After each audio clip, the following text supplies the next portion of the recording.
we're rapidly running out of time today, and as I told you when we started, I didn't think we would get through all the topics today. We've got just a few more minutes. We try and cut this off always exactly at 9 o'clock so everybody can head off for their day. Any other questions before we kind of stop? We've eased into private equity, so my thought is next time we'll pick back up with that topic along with the outright sale transaction and what needs to happen, and then some of the other alternatives and kind of finish our agenda. We'll see how quickly we can get these folks back on our table here and back on the panel. I'm hoping in the next month or two here in the fall we can get that coordinated and do it again and pick back up. Any other questions before we call it? I always like to ask experts, what's the next big thing that you're seeing? Next big problem with businesses or transaction-wise, new and different types of things? Kerry, I wish I knew. I don't know the answer to that. I will say that it seems to me that in the financial world, all sorts of financial transactions across the spectrum, the sun is always shining somewhere. And for a long time it was shining on venture investors, and that died. Not in a while. And the distressed guys have made a fortune in this downturn. And right now the sun is shining on private equity. I don't know what is next. I simply don't know. Other comments? For your crystal ball, Jones? Well, if I knew, I'd be placing bets right now. I will tell you one concern that we have is we're concerned that where we are right now, that we're seeing valuations going up and there are not enough sellers, but yet we know there's an aging population of business owners.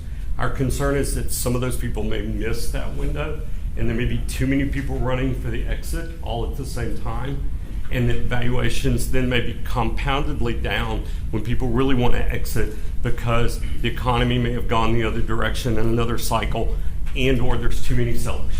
And so the pendulum, you always laugh, when the pendulum moves, it's only in the middle where it's supposed to be for about 2 seconds.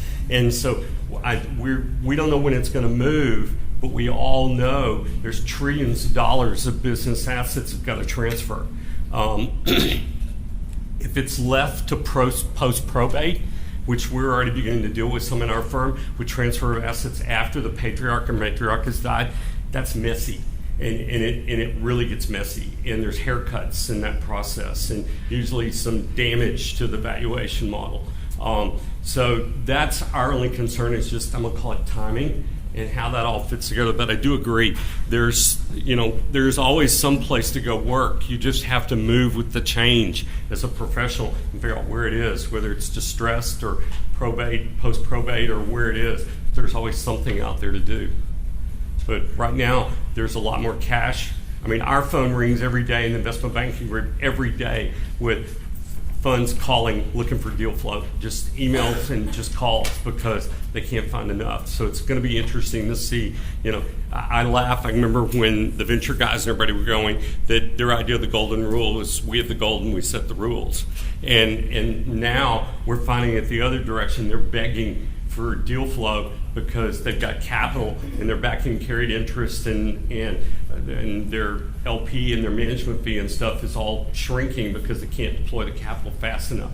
So then you wonder if people end up doing dumb deals, or they're paying too much, which means that we're all going to end up dealing with some, problems out in the future.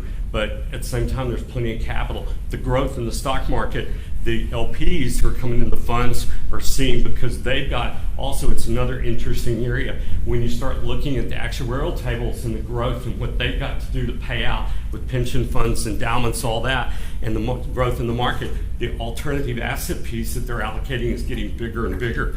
And so it's grown. We were looking at some statistics recently that it's grown from an average of 12 to 15 to almost 22%, which means it's not quite doubled, but they're dumping more dollars in this space. And it's just worrisome about how it all may work itself through the pipe.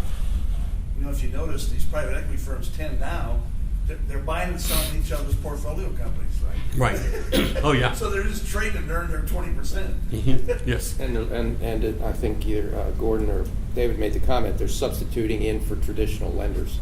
Yeah. right now, which is a big trend. Yep, we're seeing them move downstream. And it's interesting, too, in the whole financial world. You're seeing ABL people moving down. The poor, just senior commercial lenders getting squeezed because he's just got rate to deal with because the ABL people have moved down. We were looking at a deal the other day that the private equity firm wanted somebody to go out and price it and everything, but they were willing to turn around and be the lender. Just exactly what you said. And we were like, well, that's just kind of being a stalking horse to help them set the price. And but that kind of stuff's going on because it's a way for them to deploy capital. They may not get but they'll get a blended rate somewhere in there that gives them some kind of yield, and they got to get the money out.